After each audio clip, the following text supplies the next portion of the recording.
Praise the Lord, hallelujah. Salamat po sa ating Panginoon sa tagpong ito.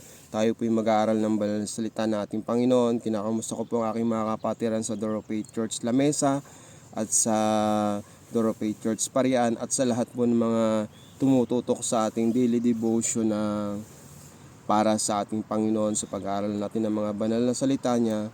Hallelujah. Mga kapatid, samahan niyo po ko. Tayo po'y manalangin. Hallelujah. Praise the Lord. Hallelujah. Hallelujah. Dakilang Diyos, aming Ama, Panginoong Hesus, Banal na Espiritu, maraming salamat po sa tagpong ito. Pinupuri po namin kayo at pinapasalamatan sa mga dakilang bagay na ginagawa niyo sa aming buhay. Narito po kami, humihingi ng tawad, nagpapakumbaba sa lahat ng aming mga nagagawang mga kasalanan, lihiman, hayag, sinadya o hindi. Kung nakasakit man po kami ng aming kapwa, inisip namin laban sa aming kapwa, lalong higit kung nasaktan man namin ang inyong kalooban, Banal na Espiritu, narito po kami nagpapalinis, humihingi ng tawad. Wala po kami magagawa kung hindi po kami hingi ng tawad at ang lahat ng aming mga gagawin ay walang katagumpayan dahil sa aming mga maruming puso, ang aming mga kasalanan, Panginoon, ay hindi mo mapapatawad. Kaya't sa oras nito, Panginoon, patawarin niyo po kami. Kami po ay nagpapakumbaba, sumasamo. Tulungan niyo po kami, Panginoon. Lalong higit ako, Panginoon, na maghahayag ng iyong mga banal na salita.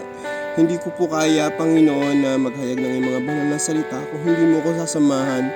Humihingi po ako sa inyo ng kaalaman, karunungan upang maihayag ko ng maayos ang nais mo sa tagpong ito. Banal na Espiritu, ikaw po ang aking aasahan sa tagpong ito.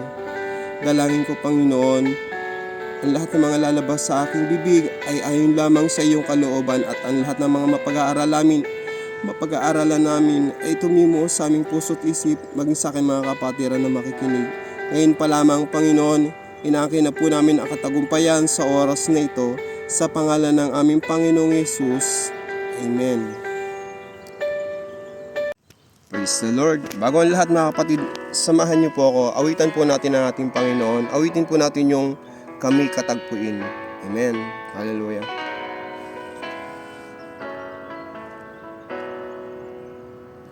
Narito kami, nagpapakumbaba, sumasamba sa iisang Diyos.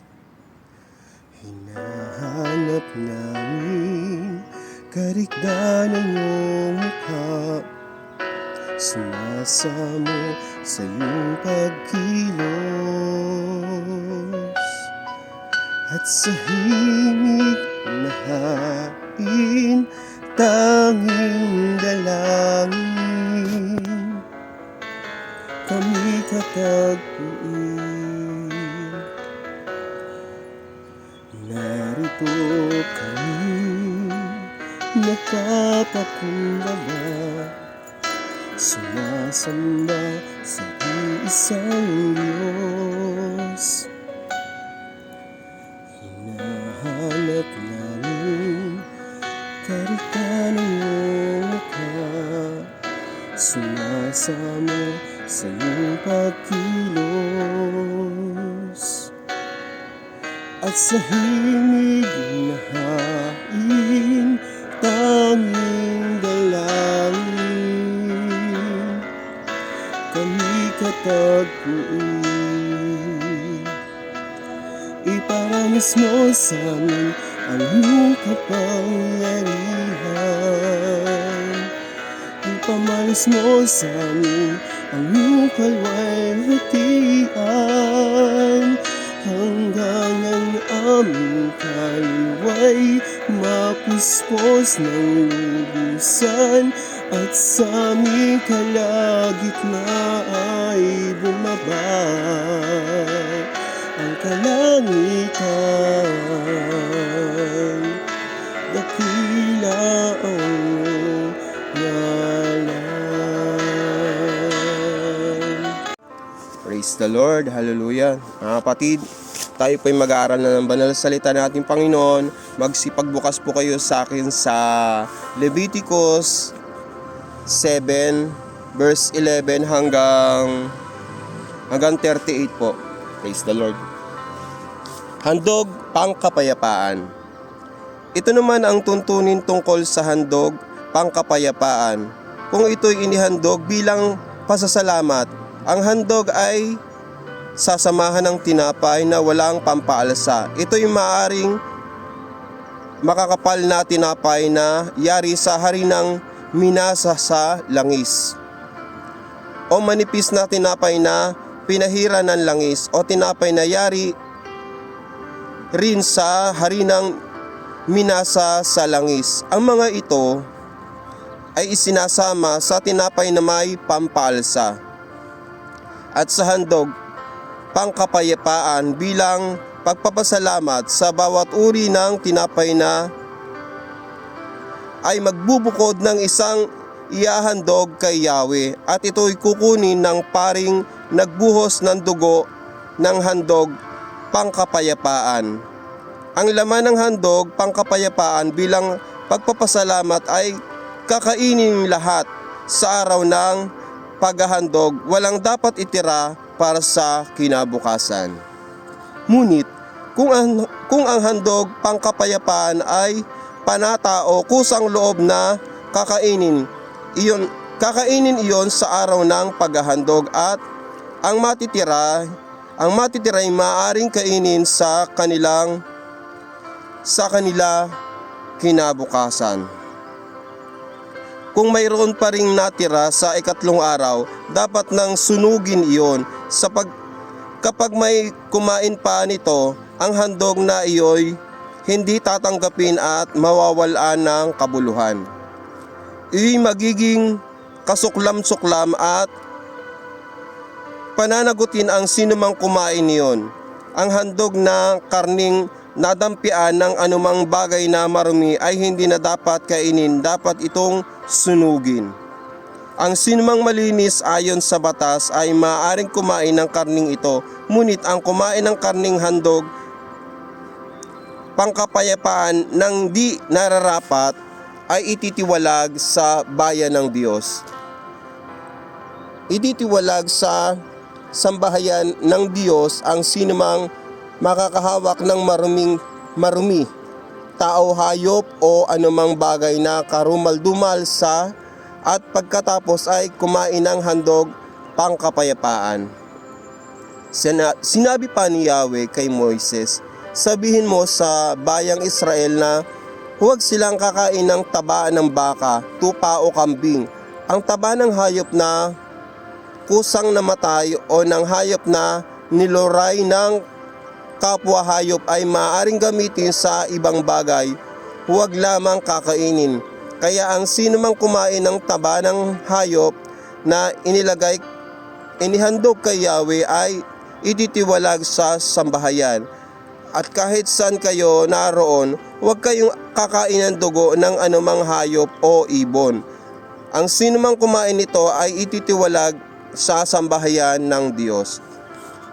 Sinabi pa ni Yahweh kay Moises, sabihin mo rin ito sa bayan ng Israel, at sinumang maghahandog para sa kapayapaan ay magbubukod ng bahagi nito para sa akin. Siya mismo ang maghahandog nito, dadalhin din niya ang taba at dibdib nito sa harap ng altar upang ihain bilang tanging handog. Kukunin ng pari ang taba nito at susunugin sa altar, ngunit ang dibdib ay ibibigay kay Aaron at sa kanyang mga anak. Ang kanang hita naman ay ibibigay sa pari nagbuhos ng dugo sa altar at nagsusunog ng tabang handog pangkapayapaan, sapagkat iniutos ko sa bayang Israel na ang dibdib at ang hita ng hayop na handog pangkapayapaan ay ipagkakaloob kay Aaron at sa kanyang mga anak.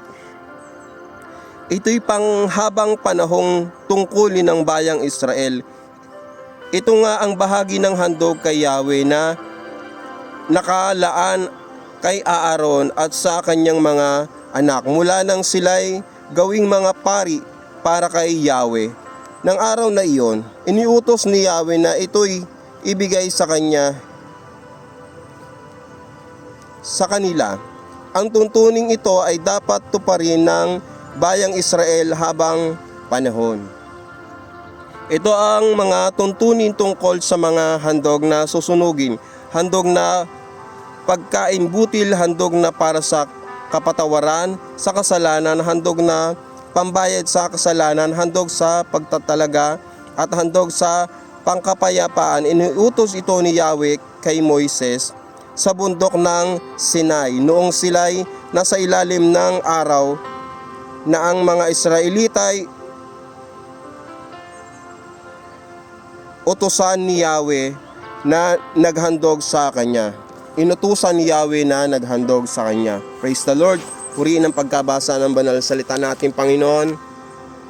Praise the Lord. Hallelujah. Salamat po sa ating Panginoon. Ang ating pong pag-aaralan ngayon ay yung pong Levitico 7:11 hanggang 38 po. Handog pang kapayapaan. Sa Old Testament po, marami pong klase po pala ng paghahandog para kay Yahweh, sa atin pong Panginoon. Amen. Dito po yung binapasabi po ng ating Panginoon kung paano po tayo maghahandog, o kung paano po maghahandog sila Moises at sila Aaron at ang buong Israelita at ang mga anak ni Aaron. Amen. Praise the Lord. At sa totoo lang po, nagpapasalamat po ako sa ating Panginoon dahil tayo po ay nasa New Testament, dahil po sa Old Testament ay talaga po naman na napakahirap para po sa aking pagkakaunawa, ay napakahirap po pala talaga na sumunod sa ating Panginoon kay Yahweh sa Old Testament, dahil po may mga pamamaraan po pala talaga ng tamang paghahandog, at kung hindi po yun masusunod sa kapanahunan noon ay hindi po kalugod-lugod sa ating Panginoon, sa kay Yahweh. Tunay na salamat po talaga sa ating Panginoon at nasa New Testament na po tayo. Sa totoo lang po, ang inihandog noon sa Old Testament ay yung mga bakang walang kapintasan, may mga pamamaraan na kung paano ang tamang paghahandog, at kapag hindi po yun nasunod ay hindi po tatanggapin ni Yahweh, dahil yun po, sila po ay nagkakasala kung hindi po masusunod yung mga bilin ni Yahweh. Ngunit nagpapasalamat po tayo sa ating Panginoon at tayo po ay nasa bagong tipana sa New Testament. Salamat po sa ating Panginoong Hesus. Siya po ay hari, na siya po ay prinsipe, siya po ay Diyos na bumaba, inabot tayo upang ang ating mga kasalanan ay tubusin, upang matapos na po yung paghahandog, at ang inihandog na nga po ay ang kanyang sariling buhay. Tunay na napakamasunurin ng anak sa kanyang ama, ang ating pong Panginoong Hesus. Nawa maging ganun din po tayo bilang isang Kristiyano na nakakilala na sa ating Panginoon, maging masunurin po tayo, dahil napakabuti po ng ating Panginoon sa ginawa niya. Tingnan niyo po yung kanyang pong buhay, inialay niya, ang kanyang dugo ay tinigis sa krus ng Kalbaryo upang matubos lamang tayo. Ngunit tayo ay patuloy pa rin nagiging pasaway. Kung alalahanin nga po natin, napakasarap po pala talaga na mag-aaral ng banal na salita ng ating Panginoon. Kung pag i-compare po natin yung Old Testament sa New Testament, ay masasabi po natin talaga sa ating Panginoon na salamat po Panginoong Hesus, dahil ikaw na ang inialay, at natigil na po yung mga pag-aalay na totoo naman po na napakahirap po pala talaga sa Old Testament ng pag-aalay. At salamat po sa ating Panginoon. Kaya po tayo, noon po tayong tinubos na ng ating Panginoong Hesus, wag na naman po tayong bumalik pa sa ating mga pagkakasala, lalong higit kung alam na po natin na tayo magkakasala at masasaktan natin yung kalooban ng ating Panginoon. Wag na po tayong magpatuloy pa, dahil para po nating ipinapako muli ang ating Panginoong Hesus sa krus ng Kalbaryo, kung alam na po natin na tayo magkakasala, at gagawin pa rin natin iyon. Kaya't mga kapatid, maawa po tayo sa ating kaluluwa, dahil wala na pong Kristo pa na bababa, wala na pong Jesus na tutubo sa ating mga kasalanan kapag tayo ay paulit-ulit pa na nagkakasala. Kaya nasa sa atin na po talaga ang desisyon kung tatanggapin po ba natin ang buhay na walang hanggan o hindi. Kaya mga kapatid, kung pipili po tayo ng desisyon, ay piliin na po natin yun sa ikabubuti ng ating espiritu, ng ating mga kaluluwa. Amen. Sa pamamagitan ng pag-aaral ng banal na salita ng ating Panginoon. Hindi naman po natin talaga kaya sa mundong ito dahil ang naghahari po sa mundong ito ay ang diablo. Amen. Kaya kung hindi po natin kaya, nandyan lang po ang banal na Espiritu upang gabayan po tayo. Amen. Danas ko po yan, kaya po nasasabi ko po sa inyo. Praise the Lord. At ito nga po yung handog pangkapayapaan. May mga uri po pala ng mga handog na pangkapayapaan at meron din po sinabi po dito na yung pong paggawa ng tinapay na walang pampaalsa at may pampaalsa. Praise the Lord at salamat sa ating Panginoon dahil itinuturo ng ating Panginoon kung paano ba yung tamang paghahandog ng pasasalamat sa Kanya. May handog din po ng pangkapayapaan at kung atin pong susundin yung mga nais ng ni Yahweh, tayo po ay magiging kalugod-lugod at kanais-nais sa Kanyang harapan. At nawa mga kapatid, iwasan na po natin talaga yung pagsuway sa nais ng ating Panginoon. At dahil ang nais na po na handog ng ating Panginoon ngayon sa atin, kung dati sa Old Testament naghahandog ng mga material, ngayon po ang ihahandog na po natin ay ating buhay na nabigay ng ating Panginoon sa pamamagitan ng pagpupuri sa Kanya at pagpapasalamat. Amen. Yan po ang nais na handog na ng ating Panginoon, hindi na yung mga material na bagay. Ang nais na ng ating Panginoon ay ihandog na natin yung ating buhay sa Kanya. Huwag nating kalilikdaan palagi na papurihan at pasalamatan siya dahil lahat ng meron tayo ay galing sa ating Panginoong Jesus. Amen. Tunay nga po na tapos na nga po yung paghahandog sa Old Testament dahil inihandog na ng ating Panginoong Hesus ang kanyang buhay. Siya po ay napako sa krus at tayo ay naging malaya na sa mga paghahandog katulad ng Old Testament.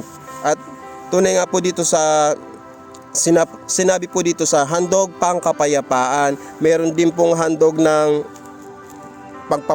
pagpapasalamat. Marami pong uri talaga ng paghahandog ng Old Testament. Ngunit salamat sa ating Panginoon, ito po ay natuldo ka na at dahil nga po sa ating Panginoong Hesus. Amen. At dito din po sa Leviticus, meron po mga uri ng mga handog na mga panatana o mga kusan loob o yung pong mga meron din po mga uri ng mga handog na hindi na po dapat kainin pa. Katulad nga po ng mga namatay na hayop, hindi na po pala talaga pwedeng kainin yung mga namatay na hayop. Amen. Dahil alam nga po ng ating Panginoon na ito ay makakasama sa Kanya. Mga kapatid, meron po ditong isang topic na bibigyan din po natin yung sa paghahandog po. Hindi po dapat talaga kapag maghahandog po ng isang hayop, yung pong dugo ng ibon o ng hayop ay hindi po pala talaga dapat kinakain. Humihingi po ako ng tawad sa ating Panginoon at sarado pa po yung aming kaisipan sa mga bagay na ito noon dahil kapag po kumakain po talaga kami ng mga dinuguan noon nung hindi pa po namin alam. Kaya nga po napakasarap nga po pala talaga na mag-aaral ng banal na salita ng ating Panginoon na itatama po yung mga mali nating mga nakagisnang katuruan. Kaya wala pong iba talagang aklat sa mundong ito kundi ang Biblia lamang, ang salitang buhay ng ating Panginoong Hesus. Dito po mangungusap ang ating Panginoon na anak, mali yung mga tradisyon na nakasanayan mo na meron pala talaga ng mga bagay na mga pagkain na hindi dapat kainin. Dito po nasusulat po dito sa Leviticus 7 sa verse 26. At kahit saan kayo naroon, huwag kayong kakain ng dugo ng anumang hayop o ibon. Ang sinumang kumain nito ay ititiwalag sa sambahayan ng Diyos. Ganun po kahigpit noon sa kapanahunan ni Yahweh, sa kapanahunan nila Aaron. Ganun po kahigpit sa kapanahunan nila Moises. Talagang hanggang sa ngayon po yung pagkain po natin ng dugo ay karumal-dumal po pala yan sa harapan ng ating Panginoon. At mga kapatid, kung tayo po ay mga nakain pa ng mga isaw na dugo, kung tayo po ay mga nakain pa ng mga dinuguan at hindi po natin talaga matanggal at maiwasan, ipag-pray po natin yan at yan po ay hindi na natin magugustuhan. tayo na mismo ang lalayo sa mga ganyang pagkain. Amen. Dahil alam na po natin kasi yung katotohanan, at yung katotohanan po yung magpapalaya sa atin, at hindi kailanman po yung mga taong sumusunod sa Biblia, at kapag may mga nakakausap na mga unbeliever, kapag ang Bible na ang ginamit na salita, talagang ipapahiya ng Diyos ang mga taong mangmang na walang alam sa salita niya, walang alam sa banal na salita ng ating Panginoon. Kaya mga kapatid, ugaliin po talaga natin mag-aaral ng banal na salita ng Diyos upang maipahiya natin ang mga mangmang, ang mga bumabatikos, ang mga lumalapastangan sa mga salita ng Diyos. Amen. Praise the Lord. At mga kapatid, dito po sa verse 37 hanggang 38 po, ito ang mga tuntunin tungkol sa mga handog na susunugin, handog na pagkaing butil, handog para sa kapatawaran sa kasalanan, handog na pambayad sa kasalanan, handog sa pagtatalaga, at handog sa pangkapayapaan. Iniutos ito ni Yahweh kay Moises sa bundok ng Sinai noong sila'y nasa ilang ng araw na ang mga Israelita ay utusan ni Yahweh na maghandog sa kanya. Amen. Ito po yung mga kaparaanan ng paghahandog sa kapanahunan nila Moses na iniutos ng ating ni Yahweh sa mga Israelita. Ginamit ang buhay ni Moises upang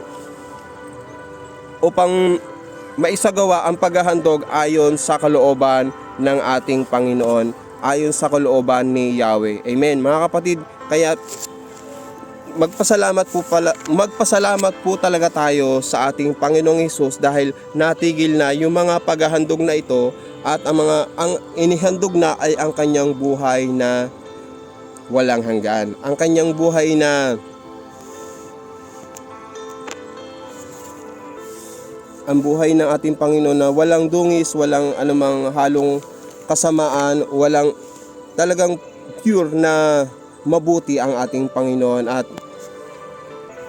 At tayo po mga kapatid ay nagkaroon ng tiyak na buhay na walang hanggan dahil nagtiwala tayo sa ating Panginoong Hesus, at nagtiwala tayo at nanampalataya na tayo ay maliligtas dahil iniligtas tayo ng ating Panginoong Hesus. Nasa atin na po kasi yan kung tayo ba ay mapunta sa impyerno o sa langit. Dahil ang pagpili po ay hindi na desisyon ng Diyos, kundi ibinigay ng Diyos sa tao para hindi tayo maging robot na maging utos-utosan ng Diyos para ipahiya si Satanas na ang mga nilikha ng ating Panginoon, tayo ay may sariling desisyon na sasambahin natin ang ating Panginoon sa espiritu at katotohanan, hindi sa mga Diyos-Diyosan. Amen. Kaya't mga kapatid, tandaan po natin, ang paghahandog ay tapos na sa Old Testament. Ang handog na nais po ng ating Panginoon ngayon ay ang ating buhay. Magpagamit po tayo sa ating Panginoon. Binigyan po tayo ng mga talento, kaalaman, karunungan. Gamitin po natin iyan ayon sa kalooban ng ating Panginoon, hindi sa mundong ito, hindi sa mga bagay na ikatutuwa ng mundong ito, kundi sa ikatutuwa ng ating Panginoon, at upang mataas ang ating Panginoong Hesus. Kaya't mga kapatid, samahan niyo po ako, tayo po yung manalangin. Hallelujah. At nawa mga kapatid, ang bawat isa po sa atin ay may natutunan sa ating mga pinag-aralan, at sa Diyos ang lahat ng kapurihan. Hallelujah.